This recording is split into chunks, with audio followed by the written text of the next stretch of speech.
Oh, it was terrible, of course. I mean, we kind of get our news kind of also secondhand because, you know, my wife's family, they live in Gaza. They have cousins and uncles there, and their house also was bombed. We haven't been able to communicate with them for the past 3 days. Communication are lost. That's so fucked up. We don't know actually what is the how are they doing, but you know we're used to that. I mean, it's just like it's very repetitive. We're used to that. We're used to them being bombed every time and moving from one place to the other. You know, it's just like those Palestinians. They're very dramatic. Israel killing us. But they never die. I mean, they always come back. You know, they're very difficult to kill, very difficult people to kill. I know because I'm married to one. I tried many times, couldn't kill her. I mean, there's a dark humor there, and I understand why. Because no, it's not dark humor. I try to get to her every time, but she uses our kids as human shields. I can never take her out. Again, I understand the humor, but to be serious, Bassem, about this. Tonight, there is... I will be serious. Now, I will be serious. I was watching your interview with Ben Shapiro, and I'll tell you one thing. Yeah. I think that Ben Shapiro is one of the smartest people who ever walked this earth. He's very, very smart. I follow him, and I believe everything he said. And when he came on your show, his solution was, and I quote, his solution was that the solution for this is for Israel to annex Gaza and to kill as many son of bitches as possible to make sure that this will never happen again. And anyone who called for a ceasefire will be a terrorist sympathizer. So God forbid, I don't want to be labeled as a terrorist sympathizer. So I agree with Ben Shapiro. I think we should kill as many son of bitches as possible. Well, let me, so okay, far, but Bassem, so far 3,500 people were killed, including 5,000 son of bitches in the bombing of the Baptist hospital as we speak right now. 1/3 of those 3,500 were children. So my question to Ben Shapiro is, how many more son of bitches do we need to kill so Ben Shapiro is happy? Okay, because it changes Bassem, from 1 year. It changes from one. I'm sorry that. Listen. I'm really at a disadvantage here. I'm looking at a camera. I don't see you. I can hear you on my ear. The reason I'm interrupting is I think you might be. I think you're conflating different interviews with Ben Shapiro. He didn't use the phrase "sons of bitches" with me. Let me play to you what he actually said on my show. He did. Go back to your interview. No, he didn't. That was another interview. But let me play what he said to me here. Well, frankly, I don't believe in proportionate response to terrorism. I believe that the way that you stop terrorism is with wildly disproportionate response. That doesn't mean in terms of targeting civilians. It means in terms of killing as many terrorists as humanly possible and allowing them to dictate the terms of engagement by hiding behind civilians in areas that they're supposedly responsible for means that the only option for Israel is to surrender to Hamas's hatred of its own citizens, its willingness to use its own children as human shields. No country worth its salt could ever do that. Now, that is substantively different to what you said he said, right? He's talking there but specifically about Hamas terrorists. I agree with him. The thing is, the question is, what is a proportionate response? Because it has been different from one tier to another. So if you look to this graph, for example, this is the death of Israeli and Palestinians, and it's changed from 1 year. Look, on this side, it's all Palestinians, thousands, hundreds, thousands. Over here is Israel. 5 people, 10 people, maybe 50. To year, it's like fluctuating like crypto. So my question is today: what is the going rate today for human? And down here, this is the most recent attack. I got 1,300 people got killed, but on the Palestinian side, they always lose like 1,000 people. So it's like they're literally just massacring lives. I mean, 2014 was a great year for Ben Shapiro. 88 Israelis were died, and there was 2,329 Palestinians killed on the other side. That is one Israeli for 27 Palestinians. That is a very good exchange rate. What I'm saying is, what is the exchange rate for today? You guys will be happy. That's my question. Well, it's not me, guys. I'm not on either side. No, not you. Like when I say you guys, I say like the people on the other side of that. I know that you don't think like that, Piers. You're one of the good guys. But let me tell you something. I mean, the reason that I'm using this is that, I mean, I can't remember what happened in 2014, and there was no music festival, but there must be something. I mean, they must do something. It is their fault. It has to be something. I mean, 2018, 300 Palestinians died. Who's counting, you know? So the thing is, what my question is, let's find what is the exchange rate for human life today, so we expect the future death of Palestinians, and we'll be happy to it. My response to that would be this, Bassem. I've thought carefully about this because I think it's very tricky for people like me to immerse ourselves into a conflict where we're not directly involved. And I thought carefully about what I feel about. This is why, like, Piers Morgan's is such a fucking propagandist, because he's gonna keep trying to bring up Hamas. It's a bad guy. Israel has the right to defend itself, and this man is trying to say that Israel has disproportionate power. Israel is like Superman punching a fucking baby in the face. It's destroying the whole, like, fucking Gaza. It's leveling Gaza to the ground, and they're using Hamas as an excuse. Hamas is bad, but that doesn't mean you can target civilians. About this, I feel that the scale of what Hamas did on October the 7th Here you go. supersedes anything else I've seen in this conflict, really ever. So he's saying that what Hamas did surpasses the airstrikes that Israel's doing, the bombings of hospitals, the colonization of the West Bank, the Hamas attacks worse than all of that combined. Wow. The savagery, the butchery, the slaughter of 1,300 people, the shooting of babies, the 100%. kidnapping of grandmothers, and so on. So if we can agree on that, which I think is inarguable, then the question then becomes, again, about proportion. I don't disagree that there's been a lot of bad stuff on both sides going back historically for decades. But if we agree that this was on a different level altogether, quite deliberately by Hamas, designed to provoke. No, here's my question. Let me ask you a question. And the question, because you raised it earlier about proportion. I honestly don't know what the proportionate response is. I honestly don't. I don't. I've been watching the airstrikes this week thinking... So what's your question? Well, I would ask you, if you were Israel, what would you... If I was Israel. If you were Israel and that had happened to you, what would you think would be the appropriate way for the country to respond? Nuke. I would do exactly like Israel did, kill as many people as possible, since the world is letting me do it. I mean, I can do it because I can, you know? But the thing is, you know what? I agree with you. And you know what? I'm going to be even ahead of you, because I see the question coming. Do you condemn Hamas for the atrocity? Yes, I condemn Hamas. I condemn Hamas. Hamas is the source of all evil. They're a reason for everything. And you know what? Let's, for a minute, imagine a world without Hamas. Right. What will this word look like? Let's give this word a name, and let's name this word the West Bank. Hamas has absolutely no control in the West Bank, and since the beginning of this year, only through August, 37 Palestinian kids were killed. They're still killing Palestinians. No music festival, no paragliding, no Hamas. Since the occupation of the West Bank, 7,000 Palestinians were killed. No music festival, no paragliding, no Hamas. I can go on and on and on and on. No, but you don't need to, because in a way you're preaching to the choir. I've followed this crisis. Oh no, you're not preaching. So the thing is, like, in the sense that I know that what you're saying has validity. Of course, Piers. By the way, Piers. I am at a disadvantage here. I can hear you. I cannot see you. I am in a claustrophobic room, and so please cut me some slack and don't interrupt me and interrupt my points. Sure. So, because this has to be fair. Understand. Because if you want to only hear your opinion, I can just condemn Hamas and go home. I can do that. So, do you want to do that, or do you have a much more nuanced conversation? No, I absolutely want to have a nuanced conversation. I wasn't aware I was interrupting you. I thought I was letting you speak. Amazing. So let's. I mean, I would say I really applaud Israel for doing one thing that no military force in the world does. Because I heard Ben Shapiro and I heard Ron DeSantis, and they said Israel is the only military force in the world that warns civilians before bombing them. I mean, how fucking cute. That is so nice of them. Because with this logic, if Russian troops started warning Ukrainians before bombing their houses, we're cool with Putin, right? You're right. I mean, okay, Habibi, you have warned them, go invade. It's fine. You have done your job. I mean, the thing is, and I understand, and I also heard Ben Shapiro talking about Human Shield. So you remember my wife's family, they live in Gaza. So I asked them, I told them, when Israel give you the nice warning, the cute warning, does Hamas force you to stay in your home so you can be bombed and use as Human Shield?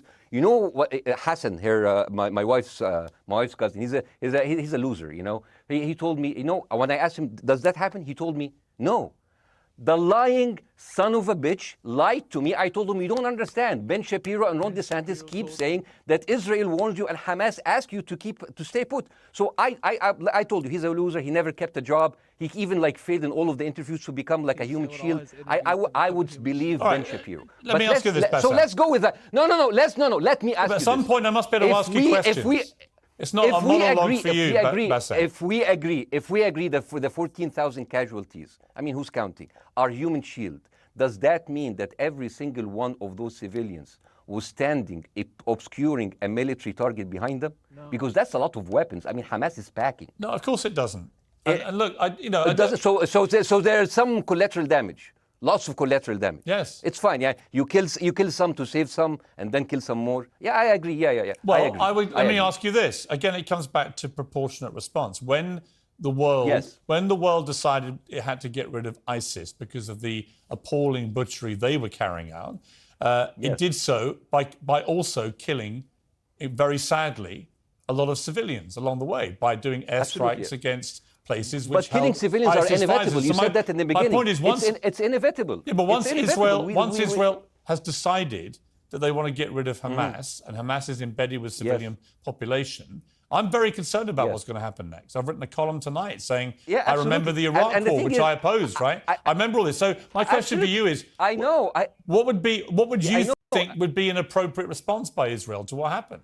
Well, these are years of disproportionate responses of Israel. Yeah, literally. Just look at that, dude. Right. Did it solve the solution? Did it solve the problem? Did it work before so it will work? What? Exactly. We've been through all the bombing already. Gaza's reduced to rubble. Did it stop Hamas? Is Hamas gone? No. Hamas is still here. So what the fuck is attacking Gaza again gonna do? What will be the surprise this time? What will be the twist that will make this work this time? What? What will be different this time? Seriously, I mean, like, this is only the last 15 years. I mean, because it's too many papers. I just got this. But how will this be different? And the thing is, I am so glad in the introduction that you mentioned the Iraq War. I applaud you, Piers, for saying that, because you were honest about it. You said that spreading lies like WMDs make people look at those people as less of humans, and they would accept the death of 1 million Iraqi, whether by sanctions or by invasion, right? You are a good man. This is amazing. And you know what is similar? Is when you spread the lies of 40 decapitated babies, although it was refuted. So what happens when people hear that, killing babies is horrible. But yeah, check this out. So let's find Piers Morgan talking about the decapitated babies. Up earlier, reading this new revelation about 40 babies being killed. Oh my God. And some of them being beheaded. And I was like, how can any human being do that to a baby? I don't know. So they're not humans. Apparently he didn't mention babies. You are a good man. This is amazing. And you know what is similar? Is when you spread the lies of 40 decapitated babies, although it was refuted. So what happens when people hear that, killing babies is horrible. But when you say decapitated 40 babies, you are planting a certain image with a certain trigger in people's mind. Who has said that? Who has said 40? Who has said that? Who has said 40 decapitated? Who has said that? You have repeated. No, I haven't. What? I've never said that. You haven't said on your show 40 decapitated babies? Never.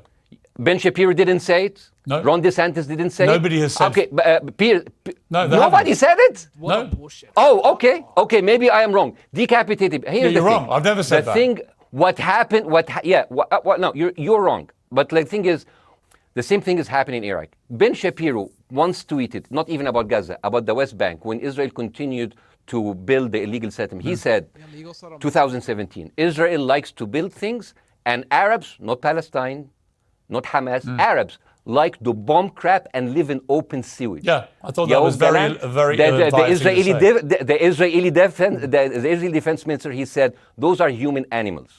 And the thing is, Ben Shapiro should know better, because, long before the Holocaust, before Jewish people were thrown in the gas chambers, the Nazi propaganda called them rats. Now, as a human being, I will never accept that another human being thrown into a gas chamber, but a rat, kill 10, kill 1,000, 3,500. They are son of a bitch. They are human animals who live in open sewage and decapitate babies. And because of that propaganda, Mr. Morgan, that guy in Illinois, the 71 years old guy, he killed, stabbing the 6-year-old Palestinian kid in Illinois 26 times. And he used to play with him. They used to be friends. But he went in, marching into their apartment, stabbing his mother and killing him, shouting, all Muslims could die. Yeah. It took you 80 years to change one word from Jewish to Muslim. And then you transferred your guilt to us and took away our land. Bassem, let me ask you a question. That deal sucks, man. Let me ask you a Yeah. question. How do we get from where we are now to peace? Well, first of all, you need to change the perception. Nikki Haley, the American presidential candidate, said, we are in Israel in this because it's a fight between evil, good and evil. Now, if you already decided someone is good, he can do no evil. And if you decided someone is evil, it's good to kill them. Killing them is good. You see, and the thing is, it is not like something new. I mean, I look at history and I see, I'm sorry to say this, but Westerners has always dealt like this with indigenous people. You first treated them like savages, you know, Native American, First Nation, Aboriginal. They're savages. Kill all the savages. And then when they're almost extinct, you start feeling sorry for them, you know, like animals.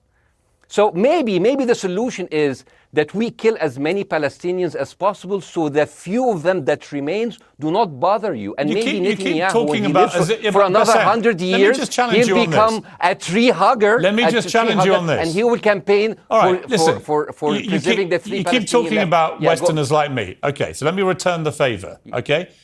Hamas is dedicated to the complete eradication of Jewish people. I am not the spokesman for Hamas. I'm not saying you are. Why do you keep... I'm not saying you are. I'm not their spokesman. You're talking to me. I fucking hate them. Bassem, fuck Hamas. Hamas. No, are you happy? You're missing my point. You're talking in a generalized way about people in the West who always talk about Arabs as savages. I don't. No. I'm talking about America. I actually led the campaign. I led the media campaign in this country against the Iraq War. Okay, so I don't see. I don't see people in the Middle East as savages. You are one of the good ones. But what I would say is, I'm not talking about you. You're great. No, it's not about me being great. You're amazing. We love you. It's about the way Hamas behaved on October the 7th was like savages. Like a pack of savages. It was the worst atrocity against Jewish people since the Holocaust.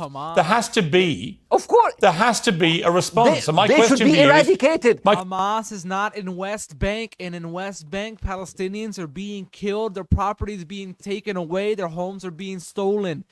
It is not about Hamas. Question for you is, notwithstanding the history, Bassem, what is the proportionate response? But I don't know, but there's no Hamas in the West Bank and they're still dying there. So what's your excuse? I don't have any excuse. Okay, what's your explanation? Sorry, my earpiece went down. Listen, I don't make any pretense that this hasn't been a massive problem between Palestine and Israel going back to the mid-40s. We all know this, right? Piers, listen. I'm not saying that you're making excuses, but if you are adopting a certain point of view, you have to at least defend it. I'm telling you, there is no Hamas in the West Bank. What is the excuse? Not your excuse. What is the excuse to kill those people? Well, listen, this question of proportionality is one that... No, answer my question! I've been answering your question, you answer mine. It's actually not my job to answer your questions. It's not.